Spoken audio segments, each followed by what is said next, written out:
Pandian stores சீரியலோட upcoming episode என்னன்னு பார்க்கலாம். தங்கமயில் மாசமாக தான் இருக்காங்கன்னு நம்பி அவங்கள ஹாஸ்பிட்டல் கூட்டிகிட்டு போன இடத்துல டாக்டர் அங்கே தங்கமயில் மாசமாகவே இல்லைன்றதை கண்டுபிடிக்கிறாங்க.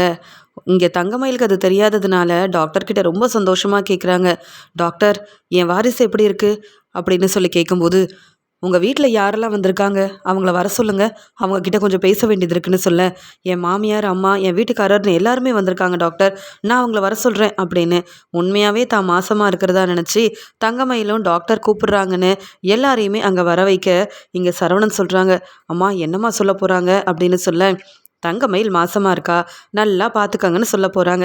என் மருமகளை எப்படி பார்த்துக்கணும்னு எனக்கு தெரியாதா சரவணா, இதுக்கெல்லாம் நீ ஏன் இவ்வளோ பதட்டமாக இருக்க, டாக்டர்கிட்ட பேசினா நீ இவ்வளோலாம் யோசிக்கவே வேண்டாம், நீ வா அப்படின்னு சொல்லி டாக்டரை பார்க்க கூட்டிகிட்டு போகிறாங்க. அங்கே டாக்டர் தெளிவாக தங்கமயில் மாசமாகவே இல்லை அப்படின்னு சொன்னதை கேட்டுட்டு அங்கே போன எல்லாருமே பேரதிர்ச்சியோடு நிற்கிறாங்க. உடனே தங்கமயில், இல்லை டாக்டர், நான் வீட்டிலையே நான் மாசமாக தான் இருக்கேன் அப்படின்னு அங்கே பார்த்து தெரிஞ்சுக்கிட்டேனே அப்படின்னு சொல்லும்போது, இல்லைம்மா சில நேரத்தில் அப்படிலாம் இருக்கும், ஆனால் நீங்கள் டாக்டர்கிட்ட வந்தால் மட்டும்தான் உண்மை என்னன்னு தெரிஞ்சுக்க முடியும் அப்படின்னு சொல்லும்போது, உடனே பாக்கியம், இல்லை இல்லை நம்ம வேணும்னா சம்மந்தி வேறு டாக்டரை போய் பார்ப்போமா, வேறு ஹாஸ்பிட்டல் போவோமா, எனக்கு நல்லா தெரியும் தங்கமயில் மாசமாக தான் இருக்கா அப்படின்னு பேசும்போதே இங்கே டாக்டர் சொல்கிறாங்க, எங்கே போனாலும் தங்கமயில் மாசமாக இல்லைன்னு தான் சொல்லுவாங்க. அது மட்டும் இல்லாமல் நான் உண்மையை தான் சொல்லிகிட்டு இருக்கேன், உண்மையாகவே உங்கள் பொண்ணு தங்கமயில் மாசமாக இருந்தால் சந்தோஷமாக அதை நான் தானே சொல்லியிருப்பேன், நீங்கள் என்ன சந்தேகப்பட வேண்டாம், நான் சொல்கிறது எல்லாமே உண்மை தான் அப்படின்னு சொல்லவும், அவ்வளோ நேரம் சந்தோஷமாக இருந்த சரவணனுக்கு தங்கமயிலை பார்க்கவும் பிடிக்கல. இப்படி ஒரு முடிவை டாக்டர் சொல்லுவாங்கன்னு எதிர்பார்க்கவே இல்லையே, தங்கமயில் மாசமாக இருக்கான்னு சொல்லுவாங்க, நல்லபடியாக தங்கமயிலை பார்த்துக்கோங்கன்னு சொன்னால் நல்ல பொறுப்பாக தங்கமயிலை பார்த்துக்கணும்னு நினச்சேன், மறுபடியும் தங்கமயில் நம்ப வச்சு என் மனசை மாற்றுறதுக்காக பொய் சொல்லி ஏமாத்திட்டால அப்படின்ற மனவேதனையோட அங்கேருந்த தலை குனிஞ்சுக்கிட்டே இங்கே சரவணன் வெளியில் வராரு. உடனே டாக்டரும், இதை பற்றி நீங்கள் எதுவும் யோசிக்க வேண்டாம், இப்போ தானே இவங்களுக்கு கல்யாணம் ஆயிருக்கு, கண்டிப்பாக நீங்கள் நினச்ச மாதிரியே எல்லாம் நல்லதாக தான் நடக்கும் அப்படின்னு சொன்ன உடனே இங்கே சரவணனை பார்த்து தங்கமயில் கூப்பிட்றாங்க, மாமா இதில் என் மேலே எந்த தப்பும் இல்லை மாமா, நான் பொய் சொல்லணும்னு நினைக்கல மாமா அப்படின்னு சொல்லும்போது தங்கமயிலை பார்த்து முறைச்சிக்கிட்டு அப்படியே அங்கேருந்து கிளம்பிடுறாரு. உடனே கோமதியும், தங்கமயில் ஏமா இதுக்காகலாம் மனசு வேதனைப்படுற, உண்மையாகவே நீ மாசமாக இருக்கன்னு வீட்டில் எல்லாருமே சந்தோஷப்பட்டோம், ஆனால் டாக்டர் இப்படி சொல்வாங்கன்னு நாங்கள் எதிர்பார்க்கவே இல்லை அப்படின்னு சொல்லிட்டு, சரி சம்மந்தி நாங்கள் வீட்டுக்கு கிளம்புறோம் அப்படின்னு கோமதி ராஜின்னு எல்லாருமே அங்கேருந்து வீட்டுக்கு கிளம்ப, பாக்கியம் தலை குனிஞ்சு நிற்கிறாங்க. உடனே தங்கமயில் எடுத்துக்கிட்டே, என்னம்மா இது, வீட்டில் எல்லாரும் என் மேலே கோவமாக இருப்பாங்களா, நான் பொய் சொல்லிட்டே நினைப்பாங்களாம்மா, என்ன நடக்க போதோ தெரியல, சரவணன் மாமா என்கிட்ட எதுவுமே பேசாமல் கிளம்பி போயிட்டாரேம்மா, எனக்கு ரொம்ப பயமாகவும் பதட்டமாகவும் இருக்குது அப்படின்னு பாக்கியத்துக்கிட்ட சொல்கிறாங்க தங்கமயில். உடனே பாக்கியம், தங்கமயில் என்னாலேயே நம்ப முடியலடி, இப்படி டாக்டர் சொல்வாங்கன்னு நான் எதிர்பார்க்கவே இல்லை, அது நான் எப்படி சந்தோஷமாக வந்தேன் தெரியுமா, என்ன இருந்தாலும் மாப்பிள்ளையும் ரொம்ப எதிர்பார்த்துருப்பார்ல, அதான் சரவணன் தம்பி எதுவுமே பேசாமல் போயிருப்பாரு, நான் மட்டும் இப்படியெல்லாம் நடக்கும்னா எதிர்பார்த்தீங்க வந்தேன், எல்லாரும் சந்தோஷமாக உன்னை டாக்டர்கிட்ட கூப்பிட்டு போகணும், அங்கே அவங்க சொல்கிறதெல்லாம் கேட்டு சந்தோஷப்படணும்னு நினச்சேன், ஆனால் இப்படி டாக்டர் சொல்லுவாங்கன்னு நான் உண்மையாகவே எதிர்பார்க்கலன்னு சொல்லும்போது, எல்லாத்துக்கும் காரணம் நீதாம்மா, இப்போ என்னை யாரும் நம்ப மாட்டாங்க, அதுக்கும் காரணம் நீ தான், அதுலேயும் இங்கே என் வீட்டுக்காரர் என்னை கொஞ்சம் கூட நம்ப மாட்டார், வேணும்னே நான் அவர் கூட ஒன்று சேர்ந்து வாழ்கிறதுக்காகவும் அந்த வீட்டுக்கு மறுபடியும் வரதுக்காகவும் நானும் நீயும் பொய் சொல்லி திட்டம் போட்டு ஏமாத்தினதா தானம்மா நினைப்பாங்க, ஏன்னா இந்த கல்யாணத்தை செஞ்சு வைக்க நீ அம்புட்டு பொய் சொல்லியிருக்க, உண்மையாகவே நான் மாசமாக இருக்கேன்னு நம்பி தான் அந்த வீட்டுக்கு வந்தேம்மா, யாரையும் ஏமாத்தணும்னு நினைக்கல, ஆனால் இப்போ எல்லா தப்பும் என் மேலே இருக்குன்னு நீ சொன்ன பொய்யால் இப்போ இதுலேயும் நான் தான் அவமானப்பட்டு நிற்க போகிறேன், இன்னும் என் வீட்டுக்காரர் என்னெல்லாம் பேச போகிறாரோ எனக்கு தெரியலம்மா, அவர் என்னை பார்க்க கூட விரும்பலை, அதனால தான் அமைதியாக அங்கேருந்து எதுவுமே பேசாமல் கிளம்பி போயிட்டாரு, எனக்கு ரொம்ப பதட்டமாக இருக்குது, வீட்டுக்கு போக பிடிக்கல, நான் உன் வீட்டுக்கே வந்துடுறேம்மா அப்படின்னு அழ ஆரம்பிக்கிறாங்க. அதுக்குடனே பாக்கியம், அதெல்லாம் முடியாது தங்கமயில், உனக்கு கல்யாணம் ஆயிடுச்சு, அதை எப்படி நீ நம்ம வீட்டுக்கு வந்திருக்க முடியும், உனக்கு தெரியும்ல, அப்படியே நீ வந்தாலும் சரியாக இருக்குமா, உன் மாமியார் வீட்டில் இருந்தால் தான் உனக்கு மதிப்பும் மரியாதையும், இப்போ என்ன நீ பொய் சொன்னதா அவங்க சொன்ன அப்படியே நடந்துருமா என்ன, நீ உண்மையை தான் பேசின, நீ மாப்பிள்ளைக்கிட்ட மெதுவாக பேசி இப்போ ஒன்றும் பிரச்சனை இல்லை, என்னைக்கா இருந்தாலும் இதெல்லாம் நடக்க போகிறது தான்னு சொல்லி புரிய வை, மாப்பிள்ளை மனசு மாறிடுவார், அதுக்காக நான் தான் உன்னை பொய் சொல்ல வச்சேன்லாம் நீ நடந்த விஷயத்தெல்லாம் பற்றி பேசாதன்னு சொல்லும்போது, அம்மா நாம் நிறையா பொய் சொல்லியிருக்கோம்மா. அதனால தான் இப்போ என் என் வீட்டுக்காரர் என்னை நம்பவே மாட்டார். உன்னால் இன்னும் நான் எவ்வளோ தலை குனிஞ்சு நிற்க போகிறேனோ தெரியலன்னு சொல்லும்போது, சரி தங்கமயிலு நீ கிளம்பு. உன் மாமியார் நம்ம 2 பேரும் பேசுகிறத பார்த்தா சந்தேகப்படுவாங்க. அப்புறம் நான் தான் இதெல்லாம் சொல்லி கொடுத்து உன்னை அனுப்புனேன்னு என்னையும் தப்பாக புரிஞ்சுப்பாங்கடி. நீ கிளம்புன்னு சொல்லி அங்கேருந்து தங்கமயிலை வந்து அனுப்பி வைக்கிறாங்க பாக்கியம். என்ன செய்யன்னு தெரியாத பாக்கியம் தன்னுடைய வீட்டுக்கு கிளம்பி போகிறாங்க. அங்கே தங்கமயிலோட அப்பா கேட்குறாங்க, என்னாச்சு தங்கமயிலை பார்த்தியா, டாக்டர் என்ன சொன்னாங்கன்னு கேட்க, ஆமாங்க எல்லாம் டாக்டரை பார்த்துட்டு வந்தோம். நம்ம தங்கமயில் மாசமாவே இல்லையாங்க. டாக்டர் சொன்னதை கேட்டு தங்கமயில் ரொம்ப அழ ஆரம்பிச்சிட்டா. அதுலேயும் சரவணன் தம்பி பேசாமல் அப்படியே கிளம்பி போயிட்டாரு. தங்கமயில் ரொம்பவே பதட்டமாக இருந்தா. அவளை பேசி புரிய வச்சு அங்கே அனுப்பிட்டு வந்திருக்கேங்க அப்படின்னு சொல்லும்போது, நீ தானே சொன்ன பாக்கியம் தங்கமயில் மாசமாக இருக்கா, இதை ஒரு காரணமாக வச்சு சம்மந்தி வீட்டில் தங்கமயில் அங்கே விட்டுட்டு வரலான்னு, அதனால தானே தங்கமயில் அங்கே வந்து கிளம்பி போனா அப்படின்னு சொல்லும்போது, நானும் அப்படி தான் நினச்சேன். ஆனால் டாக்டர் இப்படி சொல்லுவாங்கன்னு எனக்கு மட்டும் என்ன தெரியும். தங்கமயில் ரொம்ப பதட்டமாக தன்னுடைய வீட்டுக்கு கிளம்பி போயிருக்கா. சரவணன் தம்பி என்ன முடிவெடுக்க போகிறாரோ அப்படின்னு யோசிக்கிறா. அது மட்டுமா, அங்கே பிரச்சனை எதுவும் வந்துடக்கூடாதுன்னு தான் எனக்கு ஒரே பதட்டமாக இருக்குதுங்கன்னு சொல்லும்போது, சரி பார்ப்போம் தங்கமயிலுக்கு மட்டும் ஏன் தான் இம்புட்டு பிரச்சனை வருதோ அப்படின்னு இங்கே வந்து பாக்கியம் சொல்லும்போது, இல்லை பாக்கியம் இந்த கல்யாணத்தை செஞ்சு வைக்க நம்ம நிறையா பொய் சொல்லிட்டோம். அதனால் சரவணன் தம்பி எப்படி தங்கமயில் சொல்கிறத நம்ப போகிறாரோ தெரியல அப்படின்னு தங்கமயில் அங்கே வீட்டுக்கு போனதுக்கப்புறமா சரவணன் என்ன முடிவெடுக்க போகிறாருன்னு தெரியலையேன்னு பாக்கியம் வீட்டில் உள்ள எல்லாரும் ரொம்ப பதட்டமாகவே இருக்காங்க. கடையில் வேலையை சீக்கிரமாக முடிச்சுட்டு வீட்டுக்கு வந்த பாண்டியன் ஹாஸ்பிட்டல் போன கோமதி ஃபோன் எடுக்கவும் இல்லை, ஃபோன் பண்ணி என்ன நடந்ததுன்னு சொல்லவும் இல்லை அப்படின்னு சொல்லிட்டு அங்கே வராரு. என்ன கோமதி எம்பிட்டு நேரமாக ஃபோன் பண்ணுறேன், என்ன நடந்தது, நீங்கள் வீட்டுக்கு வந்துட்டீங்களான்னு ஏன் எனக்கு ஃபோன் பண்ணி சொல்லவே இல்லைன்னு கேட்குறாரு. அதை ஏங்க கேட்குறீங்க, டாக்டர் சொன்னதெல்லாம் கேட்டுட்டு என்னால் தாங்கிக்க முடியல, உங்களுக்கு ஃபோன் பண்ணி என்னன்னு சொல்கிறது, அதாங்க அமைதியாக வந்து உட்காந்துருக்கேன். நீங்கள் சாப்பிட்டீங்களான்னு கேட்க, அதெல்லாம் நான் சாப்பிட்டுட்டேன். தங்கமயில் என்னம்மா டாக்டர் என்ன சொன்னாங்க அப்படின்னு கேட்க தங்கமயில் அழுதுகிட்டே வராங்க. உடனே இங்கே கோமதியும், இல்லைங்க தங்கமயில் மாசமாகவே இல்லைன்னு டாக்டர் சொல்லிட்டாங்க. இதை நான் எதிர்பார்க்கவே இல்லைங்க. என் மருமக மாசமாயிட்டான்னு சந்தோஷமாக அங்கே கூட்டிகிட்டு போயிருந்தேன். ஆனால் டாக்டர் இப்படி சொன்ன உடனே இங்கே சரவணனும் அங்கேருந்து அப்படியே கிளம்பி வந்துட்டான். வீட்டில் எல்லாரும் அதையே நினச்சிட்டு தாங்க இப்படியே உட்காந்துட்ருக்கோன்னு சொல்ல, என்னது தங்கமயில் மாசமா இல்லையா, ஏம்மா தங்கமயில் நீ மாசமாக இருக்கிறதா தானே உங்கள் அம்மா உன்னை இங்கே கூப்பிட்டு வந்து விடும்போது சொன்னாங்க அப்போ அப்படின்னு கேட்கும்போது, இல்லை மாமா நானும் அப்படி தான் நினச்சேன். ஆனால் டாக்டர் இப்படி சொல்லுவாங்கன்னு நினைக்கவே இல்லைன்னு சொல்லும்போது, முதல்லையே போய் டாக்டரை பார்த்துருக்கணும், டாக்டர் என்ன சொல்கிறாங்கன்னு கேட்டு தெரிஞ்சிருக்கணும். அதை விட்டுட்டு தங்கமயிலும் தங்கமயில் அம்மாவும் சொன்னதெல்லாம் நம்பி நாமளும் தங்கமயில் மாசமாக இருக்கான்னு நம்பி இப்படி ஏமாந்துட்டோமேங்க அப்படின்னு பேசிகிட்டு இருக்காங்க. உடனே தங்கமயில், இல்லத்தை நாங்கள் இப்படி பொய் சொல்லி ஏமாத்துறோன்றதுக்காக நான் மாசமாக இருக்கிறதெல்லாம் பொய் சொல்லவே இல்லை. நானும் உண்மையாகவே மாசமாக இருக்கேன்னு தான் நினச்சிட்டேன் அத்தை. நீங்கள் நான் பொய் சொல்லி ஏமாத்துற மாதிரி யாரும் நினச்சிடாதீங்க, என் மேலே எந்த தப்பும் இல்லை அப்படின்னு தங்கமயில் அழுகுறாங்க. உடனே பாண்டியன் மெதுவாக அமைதியாக சொல்கிறாரு, இல்லைம்மா தங்கமயில் யாரையும் நாங்கள் எதுக்குமா சந்தேகப்படணும், முன்னாடியே டாக்டரை போய் பார்த்துருக்கலான்னு தான் சொல்கிறோம். சரி சரவணன் எங்கன்னு கேட்கும்போது, சரவணன் வெளியில் போனால் இன்னும் வரலங்க. பாவம் சரவணன் ரொம்ப எதிர்பார்ப்போடு இருந்தான். அவனுக்குன்னு வாரிசு வரப்போது அதை நல்லா பார்த்துக்கணும்னு சொல்லி பார்த்தீங்கள்ல தங்கமயிலுக்கு பிடிச்ச மாதிரியான புது துணியெல்லாம் வாங்கிட்டு வந்து கொடுத்து இங்கே கேக்கெல்லாம் வாங்கிட்டு வந்து எம்பிட்டு சந்தோஷமாக அவன் கொண்டாடிட்டு இருந்தானே. இப்போ தான் நினச்சது நடக்கலைன்னு தெரிஞ்ச உடனே சரவணன் எங்கே போனானோ தெரியல, ஃபோன் பண்ணாலும் எடுக்க மாட்டேங்கிறாங்க. நீங்கள் தான் சரவணன் இங்கே வர வைக்கணும் அப்படின்னு சொல்கிறாங்க இங்கே வந்து கோமதி. ஹாஸ்பிட்டல்லேருந்து கிளம்புன சரவணன் தனியாக போய் உட்காந்து அழுதுட்ருக்காரு. தங்கமயிலை எவ்வளோ நம்பினேன், தங்கமயில் சொன்ன பொய்யெல்லாம் மறந்துட்டு சந்தோஷமாக வாழணும்னு நினச்சனே. எனக்காகவும் என் வாரிசுக்காகவும் தங்கமயிலோட அம்மா தங்கமயில்னு சொன்ன எல்லா பொய்யவும் மறந்துட்டு யார்கிட்டையும் இதை பற்றி சொல்லாமல் தங்கமயிலை ஏற்றுக்கிட்டு சந்தோஷமாக வாழணும்னு ஆசைப்பட்டேன். ஆனால் நான் எதிர்பார்த்த எல்லாத்தையும் தங்கமயில் ஒன்றும் இல்லாமல் செஞ்சுட்டா. வேணும்னே நான் கோவத்தில் இருக்கேன்னு தெரிஞ்சுக்கிட்டு இந்த வீட்டுக்குள்ளே வரதுக்காக தான் மாசமாக இருக்கிறதா தங்கமயிலும் அவங்க அம்மாவும் வந்து பொய் சொல்லி ஏமாற்றி இப்படி என்னை ரொம்பவே மனசு வேதனைப்படுத்திட்டாங்களே அப்படின்னு சொல்லி ஒவ்வொன்றையும் நினச்சி பார்த்து இங்கே சரவணன் அழ ஆரம்பிக்கிறாரு. என்னதான் தங்கமயிலை நான் மன்னிச்சு ஏற்றுக்கிட்டாலும் தங்கமயிலும் அவங்க அம்மாவும் திருந்துற மாதிரியே இல்லை. இந்த விஷயத்தில் கண்டிப்பாக அவங்க பொய் சொல்லியிருக்காங்க, என்னை ஏமாத்துறோன்னு நினச்சிருக்காங்க. ஆனால் தங்கமயிலுக்கு என்னை ஏமாற்ற எப்படி மனசு வந்தது, அவங்க அம்மா பேச்சை கேட்டுக்கிட்டு என்ன வேணாலும் சொல்லலாம், என்ன வேணாலும் செய்யலாம்னு நினச்சிட்டால. இனி தங்கமயிலோட முகத்தில் நான் முழிக்கக்கூடாது, அவகிட்ட நான் பேசக்கூடாது, தங்கமயில் கூட நான் ஒன்று சேர்ந்து வாழ எனக்கு விருப்பமே இல்லை. அப்படின்னு சொல்லி இது எல்லாமே தங்கமயில் திட்டம் போட்டு சொன்ன பொய் தான் அப்படின்னு நினச்சிக்கிட்டு சரவணன் ரொம்பவே கோவமாக இப்படி யோசிக்கிறாரு. கோமதி ஒவ்வொருத்தரையாக கூப்பிட்டு சாப்பிட உட்கார வைக்க அங்கே ரூமில் தங்கமயில் எழுதிட்டு இருக்கும்போது மீனா போயிட்டு, அக்கா இதில் உங்கள் மேலே என்னக்கா தப்பு இருக்குது? ஏதோ நீங்கள் மாசமாக இருக்கிறதா நினச்சிங்க. டாக்டர் என்ன நடந்தது அப்படின்ற உண்மையை சொல்லிட்டாங்க. இதில் நீங்கள் ஏன்க்கா இப்படி அழுதுகிட்டே இருக்கணும்? நீங்கள் வாங்க தங்கமயிலக்கா சாப்பிடலான்னு சொல்லும்போது, இல்லைம்மா மீனா, நான் வரல மீனா, நீங்கள் எல்லாரும் சாப்பிடுங்க. என் வீட்டுக்காரர் இம்புட்டு நேரமாகியும் வரவே இல்லைன்னா என் மேலே கோவத்தில் இருக்காருன்னு தானே அர்த்தம். ஃபோன் பண்ணாலும் எடுத்து பேச மாட்டேங்கிறாரு அப்படின்னு சொல்லி அழுதுட்டு இருக்காங்க. உடனே மீனாவும் இதை பாண்டியன் கிட்ட சொல்கிறாங்க.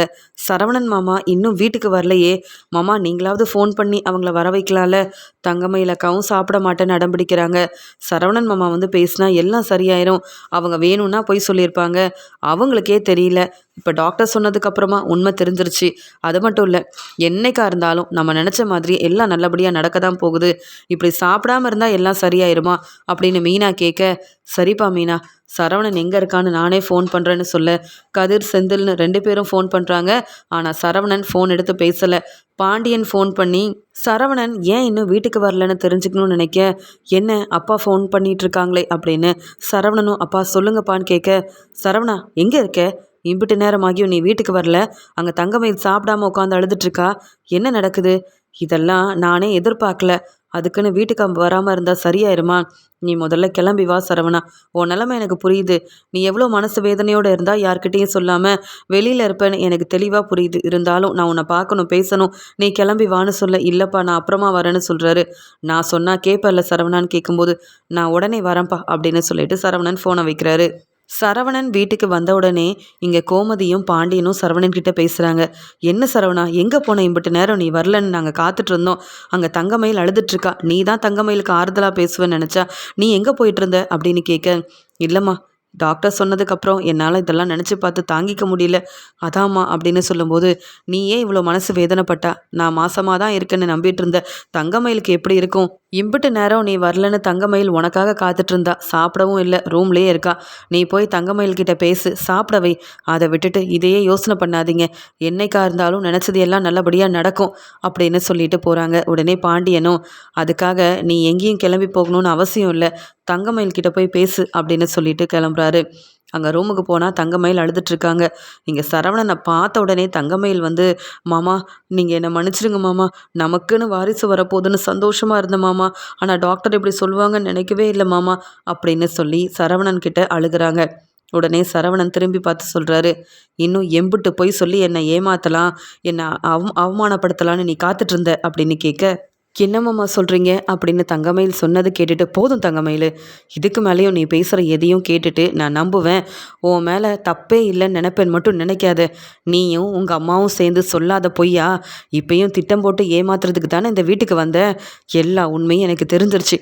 போதும் போதும், இதுக்கு மேலே நீ எதுவுமே பேசாத அப்படின்னு சொல்லும்போது, இல்லை மாமா, உண்மையாகவே நான் மாசமாக இருக்கிறதா நினச்சி தான் நான் இதெல்லாம் வீட்டில் உள்ளவங்க கிட்ட சொன்னேன். இப்போ கூட டாக்டர்கிட்ட போகும்போது எம்பிட்டு ஆசையோடு வந்தேன்னு உங்களுக்கு தெரியாது மாமா. நான் ஆனால் பொய் சொல்லலை மாமா அப்படின்னு சொல்லும்போது, நீ என்ன பொய் சொல்லலை? நிறையா படிச்சிருக்கேன், அதுவும் வேலைக்கு போகிற அளவு என் பொண்ணு நிறையா படிச்சிருக்கான்னு உங்கள் அம்மா போய் சொன்னாங்க. ஆனால் நீ என்னடானா வேலைக்கு போகிறேன்னு சொல்லி ஹோட்டல் கடையில் போய் வேலை பார்த்து சம்பாதிக்கணும்னு நினச்ச. என்ன ஒவ்வொரு நேரத்துலையும் நீ ஏமாற்றிட்டு இருந்த. இப்போ என் குடும்பத்தையும் ஏமாற்ற ஆரம்பிச்சிட்ட, அப்படி தானே? இப்படி உன் அம்மாவும் நீயும் திட்டம் போட்டு ஏமாத்துறதுக்கு என்னை எதுக்கு நீ கல்யாணம் பண்ணிக்கணும்? நீ சொல்கிற எதையும் நான் கேட்க தயாராகவே இல்லை. இன்னும் என்னெல்லாம் பொய் சொல்லியிருக்கியோ எனக்கு தெரியல. ஆனால் உன்னை நம்புவேன். இந்த விஷயத்தில் உன்னை ஏற்றுப்பேன் மட்டும் நினைக்காத. நீ சொன்னது இதுவும் ஒரு வகையில் ஒரு பொய் தான். இந்த வீட்டுக்குள்ளே வரதுக்காக மாசமாக இருக்கேன்னு சொன்னால் எல்லாரும் நம்பிடுவாங்க நினச்சி தானே பொய் சொன்னேன். நான் உன்னை நம்பவும் மாட்டேன், உன் கூட இனி ஒன்று சேர்ந்து வாழவும் மாட்டேன். உங்கள் அம்மாவை வர சொல்லு, நான் பேசிக்கிறேன்னு சொல்லும்போது, மாமா என்ன பேசுகிறீங்க? நீங்கள் என் மேலே சந்தேகப்படுறீங்களா? உண்மையாகவே நான் நிறைய படிச்சிருக்கேன்னு பொய் சொன்னது உண்மைதான். அதுக்காக நான் மன்னிப்பு கேட்டுட்டேனே மாமா. ஆனால் இதில் நான் இந்த விஷயத்தில் பொய் சொல்லவே இல்லை, என்னை நம்புங்கன்னு சொல்லும்போது, நீ தான் அந்த கல்யாணத்துக்காக நிறைய பொய் சொல்லியிருக்கியே, இப்பயும் பொய் சொல்லியிருக்க மாட்டேன்னு எப்படி நம்ப முடியும்? நீயும் உங்கள் அம்மாவும் சொல்லாத பொய்யா இதுலேயும் திட்டம் போட்டு ஏமாத்துனீங்க தானே? நாளைக்கே உங்கள் அம்மா வரணும். அவங்கக்கிட்ட நான் பேசணும். நீ சொன்ன பொய், உங்கள் அம்மா சொன்ன பொய், கல்யாணத்துக்காக நீங்கள் என்னெல்லாம் செஞ்சீங்கன்னு எல்லாத்தையும் என் வீட்டில் உள்ள எல்லார் முன்னாடியும் சொல்லி இந்த வீட்டிலேருந்து நானே உன்னை வெளியில் அனுப்புகிறேன். இனியும் நான் உன் கூட சேர்ந்து வாழ்வேன்னு நீ நினைக்கவே நினைக்காத அப்படின்னு சொல்லிட்டு அங்கேருந்து கிளம்பிடுறாரு. மாமா நான் சொல்கிறத கேளுங்க அப்படின்னு தங்கமயில் சொல்லும்போதே சரவணன் ரொம்ப கோவமாக அங்கேருந்து மாடியில் போய் உட்காந்து அழுதுட்ருக்காரு. இங்கே தங்கமயிலுக்கு என்ன செய்யன்னு தெரியல. நான் சரவணன் மாமாவை கல்யாணம் பண்ணிக்க என் அம்மா சொன்ன பொய்யெல்லாம் இப்போ வந்து பெருசாக பேசி என்னை நம்ப மாட்டேங்கிறாரு. நான் உண்மையாகவே எந்த தப்பும் செய்யலை. நானே மாசமாக இருக்கிறதா தான் நினச்சி இந்த வீட்டுக்கு வந்தேன். ஆனால் இப்படிலாம் நடக்கும்னு நான் எதிர்பார்க்கவே இல்லையே. என் அம்மாவை வேற வர சொல்கிறாரு. அவங்க வந்தால் பிரச்சனை பெருசாயிரும். என்னை இந்த வீட்டை விட்டு வெளியில் அனுப்பிட்டா அப்புறம் எப்படி நான் சரவணன் மாமா கூட ஒன்று சேர்ந்து வாழ முடியும்? நாங்கள் சொன்ன பொய்யால் என் நிலமை இப்படி ஆகும்னு நான் கொஞ்சம் கூட எதிர்பார்க்கவே இல்லைன்னு அங்கே உட்காந்து அழுதுகிட்டே இருக்காங்க தங்கமயில். இங்கே தங்கமயில் நினப்பிலேயே இருந்த பாக்கியம் தங்கமயிலுக்கு என்ன ஆச்சுன்னு தெரியல. என் பொண்ணு வேற ரொம்ப பதட்டமாக அங்கே கிளம்பி போனாலே மாப்பிள்ளை கோவமாக எதுவும் பேசியிருப்பாளா, தங்கமயிலுக்கு ஃபோன் பண்ணி பார்க்கலான்னு அழுதுட்டுருக்க தங்கமயிலுக்கு பாக்கியம் ஃபோன் பண்ணுறாங்க. உடனே தங்கமயில் ஃபோனை எடுத்துகிட்டு எதுக்குமா ஃபோன் பண்ணேன்னு கேட்க, என்ன தங்கமயில் ஹாஸ்பிட்டல்லேருந்து நீ அழுதுகிட்டே கிளம்பி போனியே, என் மனசு கேட்கல, என்னாச்சு எதுவும் பிரச்சனையான்னு கேட்கும்போது ஒன்றால் தான் எனக்கு பிரச்சனையே. இங்கே வீட்டில் உள்ள எல்லாரும் நான் மாசமாக இல்லைன்னு தெரிஞ்சுக்கிட்டு அதை பெருசாக எடுக்கலை. ஆனால் உன் மாப்பிள்ளை என்னை என்ன பேச்சு தெரியுமா பேசிட்டாரு. உன் மருமகன் கேட்ட கேள்விக்கு என்னால் பதில் பேச முடியல. ஏற்கனவே நீங்கள் 2 பேரும் திட்டம் போட்டு பொய் சொல்லி ஏமாத்துற மாதிரியே இப்பயும் மாசமாக இருக்கிறதா ஏமாற்றி தானே இந்த வீட்டுக்குள்ளே வந்த. உன் கூட நான் வாழ விருப்பமே இல்லை. உங்கள் அம்மாவை வரவையே. நீங்கள் என்னென்ன பொய் சொன்னீங்களோ எல்லாத்தையும் என் வீட்டில் சொல்லி உன்னை நான் அந்த வீட்டை விட்டு வெளியில் அனுப்ப போகிறேன். உன் கூட நான் வாழவே மாட்டேன்னு தெளிவாக தன்னுடைய முடிவை சொல்லிட்டு அவர் பாட்டுக்கு கிளம்பி போயிட்டாரு. இப்போ நான் என்ன செய்ய முடியும்? உன் வீட்டில் வந்து உட்காந்து அழுதுட்டு இருந்தா நீ என்னடானா என்னை என்னென்னமோ பேசுகிற. மற்றவங்களுக்காக என்னை நீ இங்கே தான் வாழணும்னு சொல்லிட்டு இருக்க. ஆனால் இங்கே இருந்தால் நான் இங்கே இருக்கக்கூடாதுன்னு என் வீட்டுக்காரர் சொல்கிறாரு. இப்போ நான் தாம்மா உன்னால் மாட்டிக்கிட்டு அவமானப்பட்டு நிற்கிறேன். இப்போ நான் என்ன செய்யணும்னு நீ நினைக்கிற? நாளைக்கு நீ வந்தே ஆகணும். சரவணன் மாமா கிட்ட நீ பேசியே ஆகணும். இல்லைனா என்னை இங்கேருந்து அனுப்பிடுவாங்கம்மா அப்படின்னு சொல்லி தங்கமயில் அழுகுறாங்க.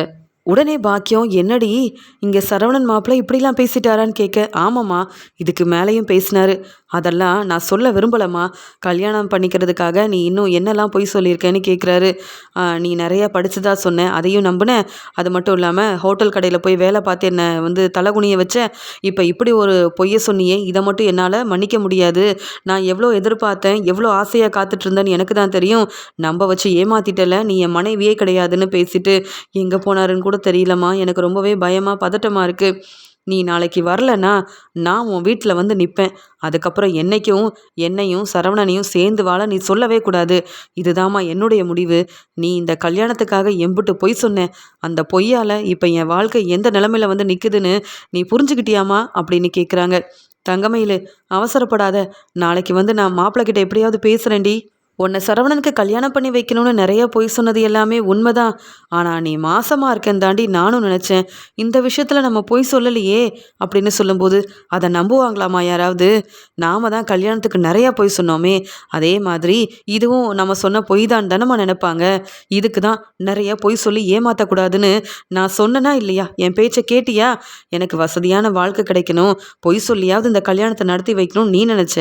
இப்போ பாரு என் வாழ்க்கை இப்படி இருக்குது. நீ நாளைக்கு மட்டும் வரல, அப்புறம் நான் என்ன முடிவெடுப்பேன்னு நீ யோசிக்காத மாதிரி செஞ்சிருவேம்மா. பார்த்துக்க. நான் இனி இந்த வீட்டில் இருக்கவே மாட்டேன் அப்படின்னு சொல்லும்போது, வேண்டாம் வேண்டாம், நான் நாளைக்கு வரேன். நானே வந்து சம்மந்திக்கிட்டெல்லாம் பேசுகிறேன். நீ அதுக்குன்னு தேவையில்லாத முடிவெல்லாம் எடுக்காத. புரியுதுல? அம்மா இருக்கேன், நீ கவலைப்படாத. சரி தங்கமயிலு, நீ அழாத. நீ அழுதா என்னால் தாங்கிக்க முடியல. இப்போ ஃபோனை வை அப்படின்னு சொல்லிட்டு வீட்டில் நடந்தது என்னன்னு கேட்டு தெரிஞ்சுக்கிட்டு பாக்கியம் ஃபோனை வைக்கிறாங்க. பாக்கியத்துக்கு என்ன செய்யன்னு தெரியல. எப்படி போய் மாப்பிள்ளைகிட்ட பேசுறது? இந்த விஷயத்துலையும் பொய் சொன்னதால நினச்சிட்டு இருக்காரு. தங்கமயில் வாழ்க்கையில் என்னால் தான் பிரச்சனை வருது, நான் சொன்ன பொய்யால் தான் இங்கே தங்கமயில் வாழ்க்கையில் பிரச்சனையே வருது அப்படின்னு ரொம்பவே குழப்பத்தில் இருக்கிறாங்க பாக்கியம். காலையில் எப்பயும் போல் கோமதி கிச்சனில் வேலை செய்யும் போதே தங்கமயிலும் வேலை செய்ய போகிறாங்க. ஆனால் கோமதி தங்கமயிலை கண்டுக்காமல் அமைதியாகவே இருக்க. அத்தை நான் வேணும்னா வேலையெல்லாம் செய்யட்டுமான்னு சொல்ல, வேண்டாமா தங்கமயில், நான் பார்த்துக்கிறேன் அப்படின்னு சொல்லிடுறாங்க. அங்கே சரவணனை பார்த்த உடனே உங்களுக்கு காஃபி கொண்டு வரட்டுமா அப்படின்னு கேட்க, அதெல்லாம் ஒன்றும் வேண்டாம், நான் சொன்னதை செஞ்சியா இல்லையா அப்படின்னு கேட்குறாரு. என்னங்க நான் என்ன செய்யணும்னு கேட்கும்போது, உங்கள் அம்மாவை வர சொன்னியா? உங்கள் அம்மாவை சீக்கிரமாக வர சொல்லு. உண்மையெல்லாம் பேசி இப்போவே அவங்க கூட உன்னை வீட்டுக்கு அனுப்பி வச்சிடுறேன். இதுக்கு மேலேயும் உன் கூட சந்தோஷமாக வாழ்வேன்ற நம்பிக்கை எனக்கு இல்லை. நீ எப்போ எப்படி என்னை ஏமாத்துவ, பொய் சொல்லி நம்ப வச்சு என்னை தலகுனிய வைப்பேன்னு எனக்கே தெரிய மாட்டேங்குது.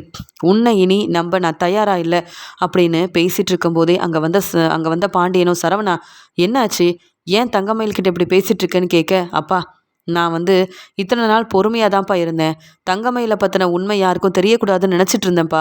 ஆனால் இப்போ என்னால் தாங்கிக்க முடியலப்பா அப்படின்னு சொல்லும்போது, என்னம்மா தங்கமயில் என்னம்மா நடக்குதுன்னு கேட்க, அது ஒன்றும் இல்லை மாமா அப்படின்னு சமாளிக்கிறாங்க தங்கமயில். ஏன் இப்போ கூட உன்னை பற்றின உண்மை எங்கள் வீட்டில் யாருக்கும் தெரியக்கூடாதுன்னு நினைக்கிறியா? நானே உண்மையை சொல்கிறேன் அப்படின்னு பிரச்சனை பெருசாகுது. இங்கே தங்கமயில் மேலே உள்ள கோவத்தில் சரவணன் இப்படி பேசினதால வீட்டில் உள்ள எல்லாருமே அங்கே நிற்க, உடனே கோமதியும், சரவணா என்னப்பா ஆச்சு, தங்கமயில் பாவம்ப்பா அப்படின்னு சொல்லும்போது, அம்மா நீங்கள் யாரை இப்படிலாம் பார்க்குறீங்களோ, தங்கமயில் பாவம்னு நினைக்கிறீங்களோ, அவங்கெல்லாம் அப்படி இல்லைம்மா. தங்கமயிலாக இருக்கட்டும் அவங்க அம்மான்னு என்ன பேச்சு பேசுனாங்கம்மா. அது மட்டும் இல்லை, ஹாஸ்பிட்டலில் கூட என் பொண்ணு சீக்கிரமாகவே மாசமாயிட்டா, இந்த மீனா ராஜின்னு இவங்களுக்கு இப்படி ஒரு நல்லது நடக்கலையேன்னு மற்றவங்கள ஏளனமாக பேசி தங்கமயிலை தலையில் தூக்கி வச்சு கொண்டாடினாங்கல்லம்மா. இப்போ நான் சொல்கிறேன், தங்கமயிலாக இருக்கட்டும் அவங்க அம்மான்னு என்னென்ன பொய் சொல்லி நம்ம குடும்பத்தை ஏமாத்திருக்காங்கன்னு எனக்கு நல்லாவே தெரியும் அப்படின்னு சொல்லும்போது, உடனே மீனாவும், மாமா என்னம்மாம்மா சொல்கிறீங்க, என்னென்னவோ பேசுகிறீங்க, பாவம் தங்கமயிலக்கா அழுதுட்ருக்காங்க, வேண்டாம் மாமா, நீங்கள் கொஞ்ச நேரம் போய் ரெஸ்ட் எடுங்க, நீங்கள் கோவமாக பேசாதீங்க, அவங்க மாசமாக இருக்கிறதா அவங்களே நம்பி இப்போ எதுவுமே நடக்கலைன்ன உடனே ஏமாந்து போய் நிற்கிறாங்க, நீங்கள் என்னம்மாம்மா பிரச்சனையை பெருசாக்குறீங்கன்னு சொல்ல, மீனா உனக்கெல்லாம் ஒன்றும் தெரியாதுப்பா, இந்த தங்கமயிலை நீங்கள் எல்லாரும் ரொம்ப நல்லவன் நினச்சி ஏமாந்து போய் இருக்கிறோம் நம்ம. இப்போ தங்கமயிலோட அம்மா வருவாங்க, அவங்க முன்னாடி நான் கேட்குற கேள்விக்கு அவங்க என்ன பதில் சொல்கிறாங்கன்னு நீங்கள் பாருங்கன்னு சொல்ல, பாண்டியன் பழனின்னு எல்லாரும் பேரதிர்ச்சியோட, இப்படி சரவணன் பேசுனதே இல்லையே கோவமா, என்னவோ ஒரு தப்பு நடந்திருக்கு, ஏதோ ஒரு பிரச்சனையை தங்கமயில் மறைச்சிருக்காங்க, அந்த கோவத்தில் தான் சரவணன் பேசுகிறாங்க போல அப்படின்ற மாதிரி நினச்சிட்டு இருக்கும்போது, தங்கமயில் எந்த பதிலுமே பேசாமல் நின்று அழுதுகிட்டே இருக்கிறாங்க. அந்த சமயம் பாக்கியம் வராங்க. எப்படியாவது சரவணன் மாப்பிள்ளை கிட்ட பேசி தங்கமயிலை இந்த வீட்டில் தான் தங்க வைக்கணும், இந்த வீட்டு மருமகளாக தான் என் பொண்ணு தங்கமயில் இருக்கணும், எப்படியாவது பிரச்சனையை சமாளிக்கணுமே அப்படின்னு பாண்டியன் வீட்டுக்கு பாக்கியம் வர அங்கே பிரச்சனை நடந்துட்டுருக்கு. உடனே அங்கே வந்த பாக்கியமும், சம்மந்தி அப்படின்னு சொல்லும்போது, என்னங்க நீங்கள் வந்திருக்கீங்கன்னு கேட்க, இல்லை தங்கமயில் தான் ஃபோன் பண்ணி வர சொன்னா அப்படின்னு சொல்கிறாங்க. உடனே தங்கமயில் அழுதுகிட்டே, அம்மா பாருங்கம்மா இவர் என்னென்னலாம் பேசுகிறாருன்னு அப்படின்னு சொல்லி அழுகிறாங்க. வாங்க, நீங்கள் என் மாமியார்னு சொன்ன நான் தான் அவமானப்பட்டு தலை குனிஞ்சு நிற்கணும்.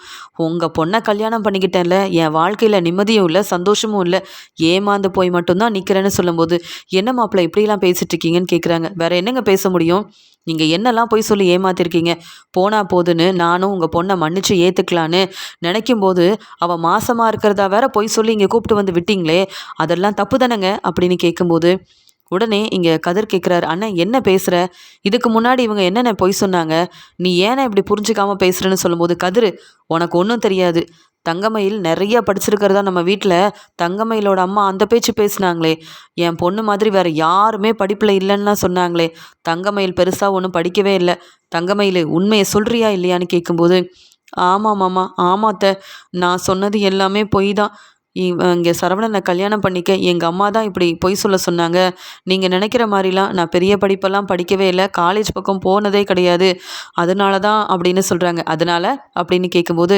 வேறு என்னம்மா, நாம் இவ ஸ்கூலில் வேலைக்கு போகணுன்னு நினச்சோம், ஆனால் அங்கே போனாலும் மாட்டிப்போன்றதுக்காக யாருக்கும் தெரியாமல் பெரிய ஆஃபீஸில் வேலைக்கு சேர்றேன்னு சொல்லி அங்கே ஹோட்டல் கடையில் போய் வேலைக்கு சேர்ந்து சம்பாதிக்கணும்னு நினச்சா, அதையும் நான் என் ஃப்ரெண்டு கூட போக ஒரு நாள் கண்டுபிடிச்சிட்டேன். அதுக்கப்புறம் இருந்த கோவத்தில் தங்கமயில அவள் வீட்டில் கொண்டு போய் விட்டுட்டு வந்தேன், அவள் அம்மாவுக்கு ரொம்ப முடியாமல் இருக்குது, இவள் பக்கத்தில் இருந்து பார்த்துக்கணுன்னு உங்ககிட்டலாம் பொய் சொல்லிவிட்டு இங்கே தங்கமயில் சொன்ன பொய்யை தாங்கிக்க முடியாமல் இனி தங்கமயில் இந்த வீட்டுக்கே வரக்கூடாதுன்னு, அதுவும் இவ்வளோ பொய் சொன்னவங்க இனி இந்த வீட்டில் இருக்கவே கூடாதுன்னு நானாக ஒரு முடிவெடுத்து தங்கமயில அவங்க அம்மா வீட்டுக்கு அனுப்புனா, மறுபடியும் இந்த வீட்டுக்கு வரதுக்காக தான் மாசமாக இருக்கிறதா பொய் சொல்லி இங்கே வந்திருக்காமா, இப்போ தான் எனக்கு இந்த உண்மையே தெரிய வருது. தங்கமயில் மட்டும் இல்லைம்மா, அவங்க அம்மாவும் பொய் சொல்லி அவங்க வாழ்க்கை சந்தோஷமாக இருக்கணும் சம்பாதிக்கணுன்றதுக்காக என்ன வேணாலும் செய்வாங்க போல. இப்படி பொய்க்கு மேல பொய் சொல்லி ஏமாத்தணும்னு நினைச்ச இவங்க குடும்பத்தை எப்படிம்மா சும்மா விட முடியும்? நமக்கு தாம்மா இவங்க மாசமா இல்லைன்னு, இந்த தங்கமயில் மாசமா இல்லைன்னு டாக்டர் சொல்லி தெரியும். ஆனா இவங்களுக்கெல்லாம் முன்னாடியே தெரியுமா? நம்மள நம்ப வச்சு ஏமாத்தி இத்தனை நாள் நான் மாசமா தான் இருக்கேன்னு பொய் சொல்லி ஏமாத்துன தங்கமயில் இனி இந்த வீட்ல இருக்கக்கூடாது. தங்கமயில் கூட நான் வாழவும் மாட்டேன். இது என்னுடைய உறுதியான முடிவு அப்படின்னு சொல்லிடுறாரு சரவணன். உடனே பாண்டியன், என்ன சம்மந்தி, என்ன நடக்குது? சரவணன் சொல்றது எல்லாமே உண்மையா? தங்கமயில் நீங்க சொன்ன மாதிரி பெரிய படிப்பெல்லாம் படிக்கலையா? அப்ப ஹோட்டல் கடைக்கா வேலைக்கு போயிருந்தா? இந்த உண்மையெல்லாம் நீங்க மறைச்சிட்டீங்களா? ஏன் சம்மந்தி இப்படி செஞ்சீங்க? இன்னும் என்னெல்லாம் பொய் சொல்லியிருக்கீங்க இந்த கல்யாணம் நடக்கிறதுக்காக அப்படின்னு சொல்லி பாண்டியன் ரொம்ப கோவமா பேச, அதானே, என்னங்க இது, கல்யாணத்துக்காக இப்படிலாமா பொய் சொல்லுவாங்க? அது மட்டும் இல்லை, இவங்க வேற என்ன பொய் சொல்லியிருக்காங்க, ஏமாற்றி வச்சிருக்காங்கன்னு வேற தெரியலையே அப்படின்னு கோமதி சொல்ல, இல்லை சம்மந்தி, நான் உண்மையாகவே சொல்கிறேன், இந்த கல்யாணம் நல்லபடியாக நடக்கணும்னு என் பொண்ணு நிறைய படிச்சிருக்கான்னு சொன்னது என்னவோ பொய் தான். ஆனால் இப்போ உண்மையாகவே தங்கமயில் மாசமாக இருக்கான்ற சந்தோஷத்தில் தான் உங்கள் வீட்டுக்கு நான் கூட்டிகிட்டு வந்தேன். இந்த விஷயத்தில் நாங்கள் 2 பேருமே ஏமாத்தலை. நாங்கள் சொல்கிறத புரிஞ்சுக்கோங்கன்னு சொல்ல உடனே சரவணன் சொல்கிறாரு, எப்படி அதை நாங்கள் நம்ப முடியும்?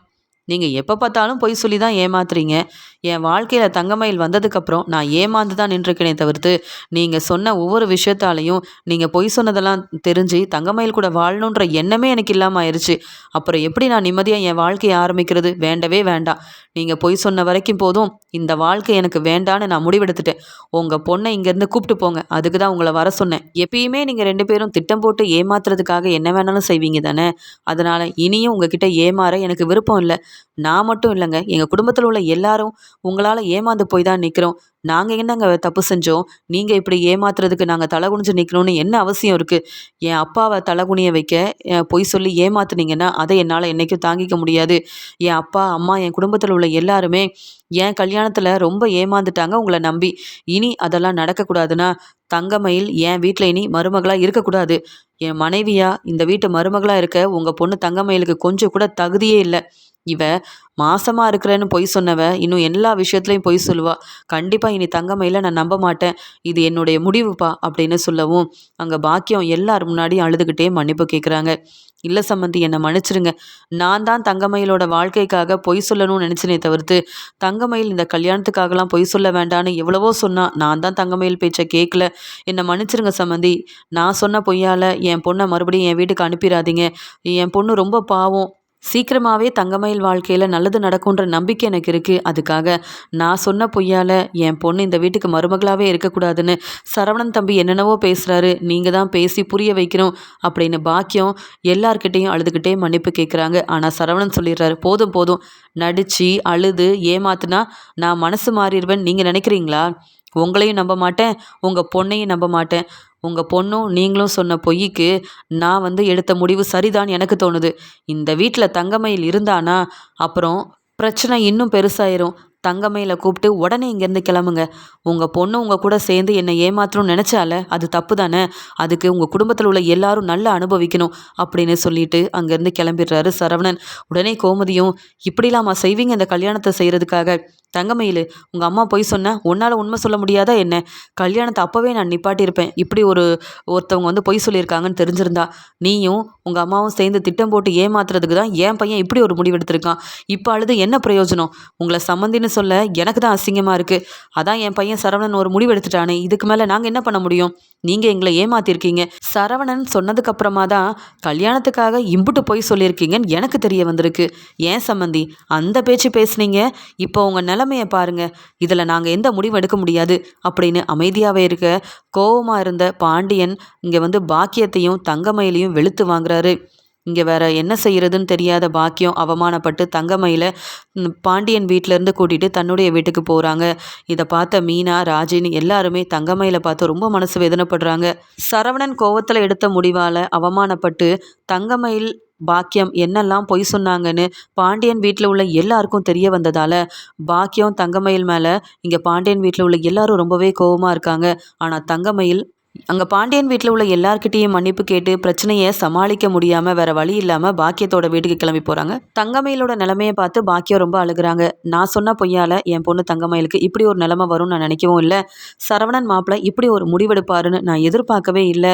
என்னால் தான் தங்கமயில் இப்படி மறுபடியும் என் வீட்டுக்கு வந்துட்டா அப்படின்னு யோசிக்கிறாங்க பாக்கியம். பாக்கியத்தோட வீட்டுக்கு வந்த தங்கமயில் சரவணன் பேசின பேச்செல்லாம் நினச்சி பார்த்து இனி நான் அந்த வீட்டுக்கு மருமகளாக போகவே முடியாதா? சரவணன் மாமா மட்டும் இல்லாமல் பாண்டியன் மாமா, கோமதி அத்தை எல்லாரும் என் மேலே கோவமாக இருக்காங்க. இந்த பிரச்சனையை எப்படி சமாளிக்கிறது? மறுபடியும் சரவணன் மாமா கிட்ட மன்னிப்பு கேட்டு அவர் கூட எப்படி ஒன்று சேர்ந்து வாழ்றதுன்னு ஒன்றுமே புரியலையே. எனக்கு மட்டும் ஏன் தான் இவ்வளோ பிரச்சனை வந்ததோ தெரியல அப்படின்னு யோசிக்கிறாங்க தங்கமயில். தங்கமயிலும் பாக்கியமும் திட்டம் போட்டு சொன்ன எல்லா பொய்யும் பாண்டியன் வீட்டில் உள்ள எல்லாருக்கும் தெரிய வந்ததால தங்கமயில் மேலேயும் பாக்கியத்து மேலேயும் ரொம்ப கோவத்தில் இருக்கிறாங்க இங்கே பாண்டியனும் கோமதியும்.